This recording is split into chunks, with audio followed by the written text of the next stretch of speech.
इन्हें देखिए, सहारा इंडिया परिवार के फाउंडर और एक टाइम पे इंडिया के फेमस बिजनेसमैन कहे जाने वाले सुब्रत रॉय सहारा, जिनके नाम कई अवार्ड शामिल है। The best industrialist award, businessman of the year award, business icon of the year award और भी न जाने कितने अवार्ड्स दिए गए हैं। लिस्ट बहुत ही लंबी है। ये वही सहारा इंडिया ग्रुप है जिसने लगातार 11 सालों तक इंडियन क्रिकेट टीम को स्पॉन्सर किया है, जिस कंपनी की नेटवर्थ $11 बिलियन थी, जिस कंपनी के ओनर रिलेशंस इंडिया के बड़े बड़े पॉलिटिशियंस और फिल्म स्टार्स के साथ थे। दुनिया में लोगों ने दिल अपने फिर थामे।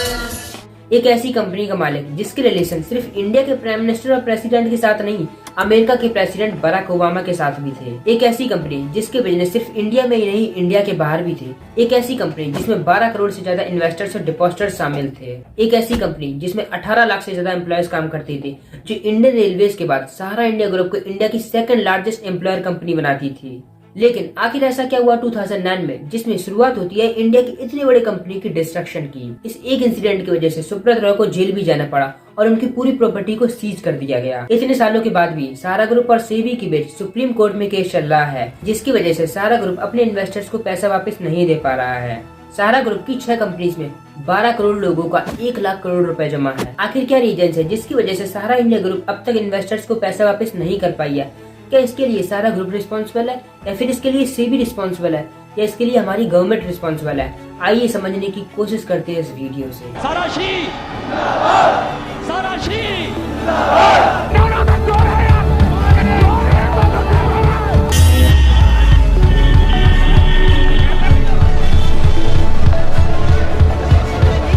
My next guest is Sahara boss Subrata Roy. I challenge the whole world that we have not done anything, not a single fault you can get from us. तो शुरू से शुरुआत करते हैं इस कहानी की। साल 1976 में सुब्रत रॉय सहारा ज्वाइन करते हैं एक स्ट्रगलिंग कंपनी सहारा फाइनेंस, जो एक चिट फंड चलाती थी। अब चिट फंड एक ऐसी कंपनी होती है जहां लोग अपने पैसे जमा करते हैं और बैंक्स के मुकाबले चिट फंड ज्यादा इंटरेस्ट देते हैं जमा किए गए पैसे का। कंपनी को ज्वाइन करने के कुछ महीने बाद सुब्रत रॉय इस कंपनी को टेक ओवर कर लेते हैं और कंपनी में पुराने फाइनेंशियल मॉडल को बदलकर एक नया फाइनेंशियल मॉडल लागू करते हैं। सहारा इंडिया परिवार भी उसी फाइनेंशियल मॉडल पर काम करती है जिस फाइनेंशियल मॉडल पर पीएलएस ग्रुप काम करता है, जो कि एक Kolkata based non banking financial company है। और 1 फरवरी 1978 में 2000 रुपए से कंपनी की शुरुआत गोरखपुर में एक छोटे से ऑफिस से की जाती है। अब सिर्फ कंपनी में 3 एम्प्लॉयज ही काम करते हैं, एक तो खुद सुब्रत रॉय और दूसरा एक क्लर्क और तीसरा एक पीओ। ऐसी कंपनीज आरएनबीसी यानी रेसिडुअल नॉन बैंकिंग कंपनी के अंडर में आती हैं। आरएनबीसी ऐसी कंपनीज होती हैं जिसमें कोई भी इंडिविजुअल पर्सन उस कंपनी में किसी स्कीम के थ्रू पैसा जमा करता है और जमा किए गए पूरे पैसे को यानी 100% पैसे को उस कंपनी को कहीं इन्वेस्ट करना होता है, जिससे एक सर्टेन टाइम पीरियड के बाद डिपॉजिटर्स को इंटरेस्ट के साथ पूरा पैसा मिल सके। वैसे आरएनबीसी के बारे में आप और जानना चाहते हैं तो आप आरबीआई की वेबसाइट पर जा सकते हैं, लिंक डिस्क्रिप्शन में है। शुरुआती समय में डेली वेज अर्नर्स इस कंपनी के साथ जुड़ते हैं क्योंकि ऐसे लोगों के लिए एक बहुत बड़ी अपॉर्चुनिटी दे रही थी सहारा इंडिया, जिससे वो रोज अपनी कमाई का 20% कंपनी में जमा करते थे और कुछ सालों के बाद उन्हें एक बहुत अच्छा रिटर्न मिलने वाला था। क्योंकि आइडिया बहुत बढ़िया था और सहारा इंडिया बैंक्स के मुकाबले ज्यादा इंटरेस्ट दे रही थी जमा किए गए पैसे पर, इसलिए धीरे धीरे कंपनी के साथ नए लोग जुड़ते चले गए। स्पेशली शुरुआती समय में डेली वेज अर्नर्स और लो मिडिल क्लास लोग कंपनी के साथ जुड़ना शुरू करते हैं। कंपनी के शुरू होने के 10 सालों तक कंपनी को कहीं रजिस्टर नहीं कराया गया था और 7 अगस्त 1987 को सहारा इंडिया फाइनेंशियल कॉर्पोरेशन लिमिटेड नाम से कंपनी को कानपुर में रजिस्टर कराया जाता है। साल 1990 आते कंपनी को बहुत अच्छी ग्रोथ मिल चुकी थी और उसी साल सहारा इंडिया अपने हेडक्वार्टर को गोरखपुर से हटाकर लखनऊ में कर लेता है और यहाँ से सहारा इंडिया शुरुआत करती है इंडिया की लार्जेस्ट कॉन्ग्लोमरेट कंपनी बनने के लिए। कॉन्ग्लोमरेट कंपनीज ऐसी मल्टी इंडस्ट्री कंपनीज होती हैं जो अलग अलग बिजनेस को रन करती है किसी एक कॉर्पोरेट ग्रुप के अंडर। जैसे आज की डेट में हम YouTube, Google, Play Store, Gmail इन सब का इस्तेमाल करते हैं। ये सारी सब्सिडरी कंपनीज हैं अल्फाबेट कॉर्पोरेशन की। ठीक ऐसे ही आने वाले सालों में सहारा इंडिया ग्रुप भी अलग अलग इंडस्ट्री में एंटर करती है, जैसे finance, infrastructure and housing, real estate, power, sports, manufacturing, media and entertainment, health care, life insurance, educational institute, retail, hospital, cooperative society. जैसे 1990 में सहारा इंडिया ग्रुप शुरुआत करती है एमबी वैली प्रोजेक्ट की नियर पुणे। 1992 में राष्ट्रीय सहारा नाम से न्यूज़पेपर भी लॉन्च करती है, अपना खुद का सहारा समय और सहारा वन चैनल ओपन करती है। 2004 आते आते सहारा ग्रुप के अलग अलग स्कीम्स में 6 करोड़ लोग 50,000 करोड़ रुपए जमा कर चुके थे और इसी पैसे को अलग अलग फील्ड्स में इन्वेस्ट करती है। और इस टाइम तक सहारा इंडिया इंडियन रेलवेज के बाद इंडिया की सेकंड लार्जेस्ट एम्प्लॉयर कंपनी बन चुकी थी। सारा इंडिया अलग अलग फील्ड्स में इन्वेस्ट कर रही थी, जैसे खुद की एयरलाइन थी, स्पोर्ट्स में अलग अलग टीमों को स्पॉन्सर कर रही थी और अब तो मूवी भी बनाना शुरू कर दिया था। और 2010 में सारा इंडिया ग्रुप लंदन का iconic gross winner house hotel भी खरीद लेती है और 2012 में न्यूयॉर्क सिटी का हिस्टोरिक प्लाजा होटल और डाउनटाउन होटल भी खरीद लेती है। 2012 तक सारा इंडिया ग्रुप $11 बिलियन की कंपनी बन चुकी थी। विश्वास की बहती धारा, सारा इंडिया परिवार, आत्मविश्वास की ताकत। इवन 2012 में Subrata Roy top 10 most powerful people of India की लिस्ट में भी शामिल थे। तो अब तक तो सब कुछ अच्छा चल रहा था कंपनी के लिए, लेकिन कंपनी के फॉल की शुरुआत होती है 2009 से। तो सारा इंडिया ग्रुप की टोटल 6 कंपनीज है जिसमें लोग पैसे जमा करते हैं अलग अलग स्कीम्स के through. Sahara India real estate corporation, Sahara housing investment corporation, Sahara credit corporation society, Hamara India credit cooperative society, Saharayn universal multipurpose society, Stars multipurpose corporation society. तो इन सभी कंपनीज को मिलाकर 12,96,00,000 लोगों का 1,12,454 करोड़ रुपए जमा है। अब कंपनी में और पैसा लाने के लिए कंपनी IPO यानी इनिशियल पब्लिक ऑफरिंग लाने का सोचती है और 30 सितंबर 2009 को सारा ग्रुप की एक कंपनी सारा प्राइम सिटी सेबी यानी securities and exchange board of India, जिसका काम मार्केट में रूल्स एंड रेगुलेशंस को बनाए रखना और स्टॉक मार्केट और शेयर मार्केट में इन्वेस्टर्स के पैसे को प्रोटेक्ट करना है। कम समय में ज्यादा फायदा मतलब धोखा, इसीलिए किसी भी स्कीम में इन्वेस्ट करने से पहले उसकी अच्छी तरह जांच कर ले। सेबी, हर इन्वेस्टर की ताकत। और शेयर मार्केट और स्टॉक मार्केट में इन्वेस्टर्स के पैसे को प्रोटेक्ट करना है। तो सारा प्राइम सिटी अपना DRHP यानी draft red herring prospectus submit करती है IPO के लिए। तो इस DRHP को सबमिट करते हैं सारा ग्रुप के lead managers, Enam securities private limited, JM financial consultant private limited, Edelweiss capital limited, IDBI capital market service limited, Daiwa securities and SMBC India private limited. अब ये DRHP किसी भी कंपनी का एक बायोडाटा होता है जिसमें कंपनी की पूरी इन्फॉर्मेशन होती है और उसी बेसिस पर सेबी ये डिसाइड करती है किसी भी कंपनी को IPO के लिए अप्रूवल देना है या फिर नहीं देना है। और जब सारा प्राइम सिटी का DRHP सेबी के पास सबमिट हो जाता है, तब सेबी उस DRHP को एनालाइज करती है और तब सेबी ये ऑब्जर्व करती है कि सारा ग्रुप की 2 companies, Sahara India real estate corporation limited और Sahara housing investment corporation limited, इन दोनों ही कंपनीज ने लार्ज स्केल पर फंड रेज किए हुए हैं। और उसी टाइम पे सेबी को सहारा की इन 2 कंपनीज के खिलाफ 2 कंप्लेंट्स भी मिलती हैं। पहली कंप्लेंट मिलती है 25 दिसंबर 2009 को और ये कंप्लेंट मिलती है professional group for investor protection के थ्रू। और इस कंप्लेंट के हिसाब से सहारा ग्रुप की एक company Sahara India real estate corporation limited पिछले कुछ महीनों से पब्लिक को कन्वर्टेबल बॉन्ड्स इशू कर रही है और ये इन्फॉर्मेशन DRHP में नहीं लिखी गई है। और दूसरी कंप्लेंट मिलती है सेबी को नेशनल हाउसिंग बैंक के थ्रू 4 जनवरी 2010 को किसी रोशन लाल के द्वारा। और इस कंप्लेंट के हिसाब से सहारा ग्रुप की 2 companies Sahara India real estate corporation limited और Sahara housing investment corporation limited ने इलीगल तरीके से OFCD यानी optionally fully convertible debentures bond की हेल्प से 3 करोड़ इन्वेस्टर से 24,000 करोड़ रुपए फंड रेज किए हैं। अब प्रॉब्लम ये थी, OFCD बॉन्ड की हेल्प से कोई भी कंपनी फंड रेज कर सकती है, लेकिन नंबर ऑफ इन्वेस्टर 50 से ज्यादा नहीं होने चाहिए। और इस केस में तो इन्वेस्टर्स करोड़ों में थे और इन्वेस्टर्स करोड़ों में होने के बावजूद सेबी से कोई भी परमिशन नहीं ली गई थी। तो इन कंप्लेंट्स को क्लैरिफाई करने के लिए सेबी सहारा ग्रुप के एक लीड मैनेजर इनाम सिक्योरिटीज प्राइवेट लिमिटेड से इन दोनों ही कंपनीज के बारे में इन्फॉर्मेशन मांगती है और ये भी ऑर्डर देती है कि सेबी को इस चीज की इन्फॉर्मेशन दो, क्या जो भी ये बॉन्ड्स इशू किए गए हैं क्या वो companies act 1956 rules and regulations issued by reserve bank of India, national housing bank और मिनिस्ट्री ऑफ कॉर्पोरेट अफेयर्स के अकॉर्डिंग है या फिर नहीं।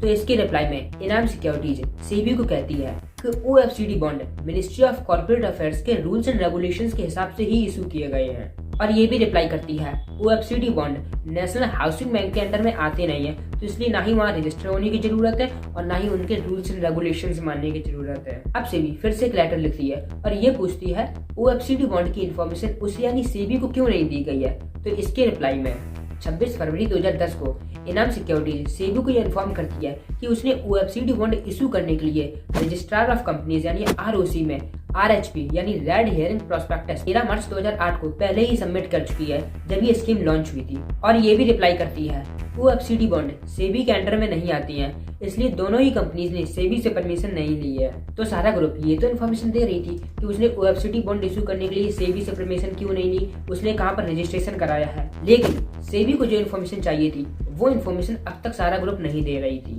सेबी पिछले 6 महीने से दोनों ही कंपनीज को ये अपॉर्चुनिटी दे रही थी कि जो उसने इन्फॉर्मेशन मांगी है वो सबमिट करो, लेकिन फिर भी दोनों ही कंपनीज वो इन्फॉर्मेशन सबमिट नहीं करती हैं। इसलिए सेबी 21 मई 2010 को दोनों ही कंपनीज को 5 दिनों के अंदर इन्फॉर्मेशन भेजने को कहती है, अदरवाइज सेबी स्ट्रिक्ट एक्शन लेगी। लेकिन फिर भी सहारा ग्रुप की दोनों ही कंपनीज वो इन्फॉर्मेशन नहीं देती है।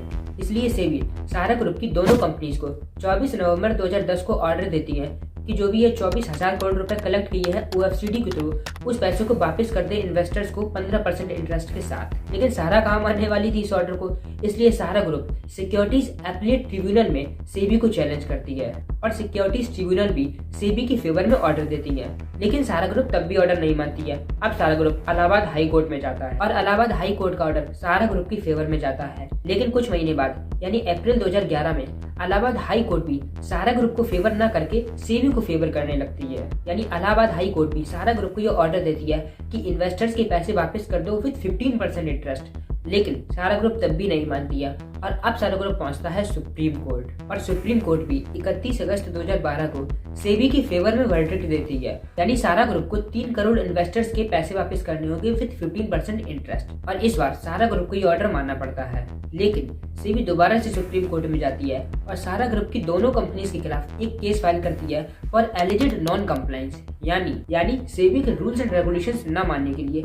इसलिए फिर से सहारा ग्रुप पे केस हो जाता है और 5 दिसंबर 2012 को सुप्रीम कोर्ट सहारा ग्रुप की दोनों कंपनीज के खिलाफ एक ऑर्डर पास करती है और उस ऑर्डर के हिसाब से सहारा ग्रुप की दोनों कंपनीज को OFCD होल्डर के पूरे पैसे 15% इंटरेस्ट के साथ 3 इंस्टॉलमेंट्स में सेबी को जमा करने होंगे। सहारा ग्रुप इस ऑर्डर को एग्री करती है और पहली इंस्टॉलमेंट 5,120 करोड़ रुपए सेबी को जमा कर देती है। लेकिन बाकी बची 2 इंस्टॉलमेंट्स सहारा ग्रुप सेबी को जमा नहीं करती है और जब सुप्रीम कोर्ट सहारा ग्रुप से ये क्वेश्चन करती है कि उसने बाकी बची 2 इंस्टॉलमेंट सेबी को क्यों नहीं दी है, तो सहारा ग्रुप कहता है कि उसने बाकी बचे 20,000 करोड़ रुपए डायरेक्टली इन्वेस्टर्स को दे दिए हैं। और यहाँ से फिर से सहारा ग्रुप एक बहुत बड़ी गलती करता है। अब सेबी पूरी डिटेल्स मांगती है जिसे भी पैसे दिए गए हैं, उनका name, address, mobile number, bank account, सब कुछ। और इसका आंसर सहारा ग्रुप के पास था ही नहीं और इसलिए 13 फरवरी 2013 को सेबी ऑर्डर करती है कि सहारा ग्रुप की पूरी प्रॉपर्टी और उनके बैंक अकाउंट को सीज कर दिया जाए। और फरवरी 2013 में ही सेबी सहारा प्राइम सिटी के IPO को भी कैंसिल कर देती है। लेकिन कुछ टाइम बाद सहारा ग्रुप 3 करोड़ इन्वेस्टर्स की इन्फॉर्मेशन सेबी को देने के लिए तैयार हो जाता है और 127 ट्रक्स में 31,669 कार्टन्स को सेबी के हेडक्वार्टर में पहुंचा देता है। वैसे जब ये 127 ट्रक्स सेबी के हेडक्वार्टर में जा रहे होते हैं तो इन ट्रक्स की वजह से मुंबई में ट्रैफिक जाम लग जाता है। 127 ट्रक्स भेजने के कुछ दिन बाद सहारा ग्रुप बचे हुए 7 ट्रक्स जो टोटल इन्वेस्टर्स का 25% कवर करते हैं, जब ये सेबी के हेडक्वार्टर में भेजता है तब सेबी ने लेने से मना कर देता है क्योंकि वो गिवन डेट पर नहीं पहुंचे थे। आप बिलीव नहीं करेंगे, सहारा ग्रुप द्वारा भेजे गए पेपर्स को गो थ्रू करने के लिए सेबी को 55 करोड़ रुपए खर्च करने पड़े थे। अब डॉक्यूमेंट्स को गो थ्रू करने के बाद सेबी को ये पता चलता है कि ये डॉक्यूमेंट्स एक्चुअली में फेक है, यानी उसमें दिया गया नेम, एड्रेस सब कुछ फेक है। यहाँ सेबी के डाउट होता है कि ये पैसा वाकई में इन्वेस्टर्स का नहीं है बल्कि ये ब्लैक मनी का पैसा है। अब सुप्रीम कोर्ट में केस चलता रहता है और 20 फरवरी 2014 को सुप्रीम कोर्ट ये ऑर्डर देती है कि सुब्रत रॉय को 26 फरवरी से पहले कोर्ट में अपीयर होना होगा और सुब्रत रॉय फिर से गलती कर देती है, वो कोर्ट में अपीयर नहीं होती है और इसलिए 26 फरवरी 2014 को सुप्रीम कोर्ट सुब्रत रॉय को अरेस्ट करने का ऑर्डर देती है क्योंकि वो सुप्रीम कोर्ट में अपीयर नहीं हुए थे गिवन डेट से पहले। और 28 फरवरी 2014 को लखनऊ पुलिस सुब्रत रॉय को अरेस्ट कर लेती है और वो 2 साल तक दिल्ली के तिहाड़ जेल में रहते हैं। 2 साल जेल में रहने के बाद सुब्रत रॉय 2016 को पैरोल पर बाहर आ जाते हैं और जब से लेकर अब तक सेबी और सहारा ग्रुप के बीच केस चल रहा है क्योंकि सहारा ग्रुप ने उन्हें बचे हुए पैसे नहीं दिए हैं। सेबी के हिसाब से सहारा ग्रुप 25,000 करोड़ रुपए में से 15,000 करोड़ रुपए जमा कर चुका है, जिसमें से सेबी ने अब तक 17,526 एलिजिबल बॉन्ड होल्डर्स को 138 करोड़ रुपए वापस कर दिए हैं। सेबी ने कहा है उसे बॉन्ड होल्डर्स ही नहीं मिल रहे हैं जिनके पास करेक्ट डॉक्यूमेंट हो।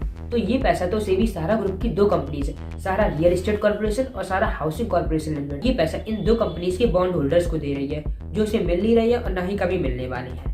Even finance minister Nirmala Sitharaman ने भी हाल ही में 12 दिसंबर 2022 को कहा है कि उनके पास सहारा ग्रुप की इन 2 कंपनीज के इन्वेस्टर्स का डेटा ही नहीं है, इसलिए वो पैसे वापस नहीं कर पा रहे हैं। और बाकी बची हुई सहारा ग्रुप की 4 कंपनीज जिसमें 9 करोड़ लोगों का 87,000 करोड़ रुपए जमा है, इस चीज की इन्फॉर्मेशन भी अगस्त 2022 में गवर्नमेंट पार्लियामेंट में दे चुकी है। हजारों लाखों लोग सड़कों पर प्रोटेस्ट कर रहे हैं अपने पैसे वापस लेने के लिए।